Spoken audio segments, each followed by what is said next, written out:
Welcome to Cooking with Danielle. On today's menu, we're going to have braised tomatoes, country braised chicken, and a nice rice pilaf. I hope you guys enjoy. Things we're going to need for the broiled tomatoes.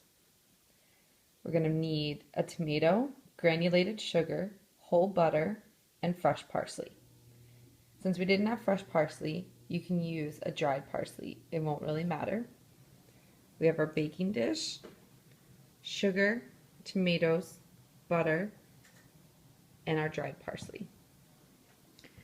You're also going to need an oven set to broil.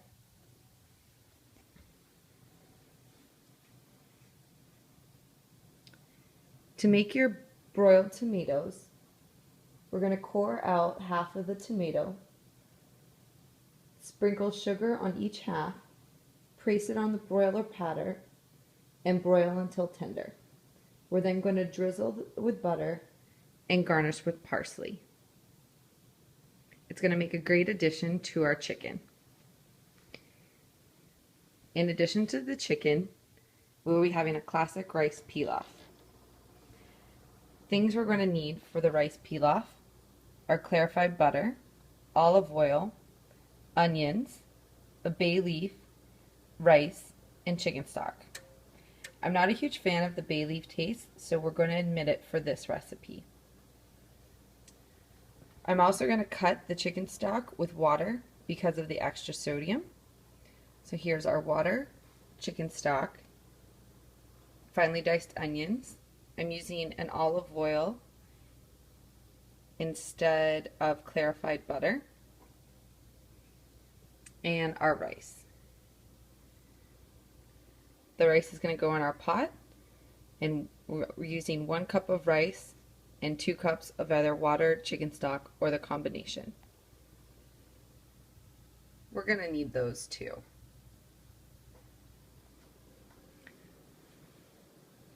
The rice is going to make a great addition to the tomatoes and to the country braised chicken.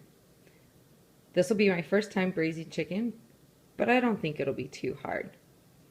Things we're going to need. We're going to need flour, salt, black pepper, paprika, cayenne pepper, chickens, whole butter, vegetable oil, tomatoes, onions, green bell peppers, garlic cloves, curry powder, mace, and chicken stock. Some of these items we omitted just because of preference and things that were harder to find. Instead of green bell peppers, we did red. We have our tomatoes that I like a little smaller just for the flavor. We're using a red onion instead of the white onion. Our flour. We're going to use extra virgin olive oil instead of vegetable oil just because of preference. Our curry, garlic, paprika, salt and pepper, and our chicken stock. I chose not to use a cayenne pepper in addition to the paprika just to keep the heat down a bit. Again, just a personal preference. And our star of the show, the chicken. I chose to use leg quarters instead of what the recipe used. I just like the leg quarters a little better, and since it's a smaller recipe, I think 2 is fine for me. And here's our baking dish. Now what are we going to do with all these ingredients? We're going to combine the flour, salt, black pepper, paprika, and if we had cayenne pepper, we would add that as well. We're going to dredge the chicken in the seasoned flour. Then we're going to head over there, after the rice is done, of course, and we're going to pan fry the chicken in the butter and oil. Again, I chose just to do the olive oil to keep it a little healthier. We're going to do that the skin side down until evenly browned. Then we're going to turn and cook on the other side for just 30 seconds. We're going to remove the chicken and hold it. Now to prepare the tomatoes, we're going to sweat the onions and red bell pepper with the garlic, curry powder, and mace in the saute pan. Again, we omitted the mace just because it was harder to find. We're going to place the brown chicken on top of the vegetables, cover, and braise to an internal temperature of 165 Fahrenheit, or for all you Canadians, 74 Celsius. We're going to do that in that corner over there for 25 minutes. We're going to remove the chicken pieces as they are done, beginning with the breast pieces. Since we're using leg quarters, we'll keep them in a little longer just to be sure and check the internal temperature. We're going to degrease the sauce if necessary and adjust its consistency with the stock. Then we're going to adjust the seasonings and pour the sauce over the seasoning pan or the serving pan. We're going to place the chicken on top of the sauce and garnish with toasted almonds and slivered green onions.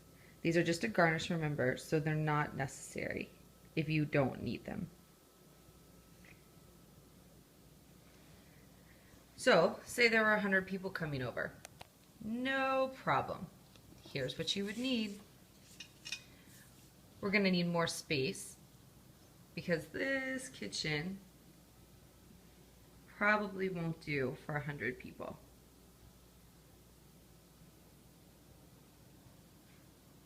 We're going to need more ingredients because I don't believe that's going to serve 100 people as well. We're going to need more man or woman power. Larger equipment like pans, ovens, and tools are also going to be necessary. And now, because of the power of TV, we've made all of this, which we did yesterday, and it was delicious. So any changes? I'm not a big fan of curry, so I admit that. But the chicken was moist and it was cooked perfect.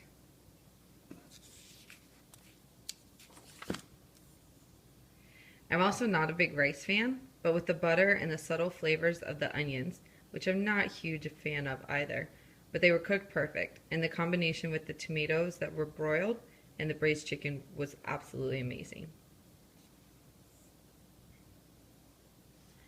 So I hope you guys enjoyed my little tutorial on how to make broiled tomatoes, country braised chicken, and a classic rice pilaf. Thank you.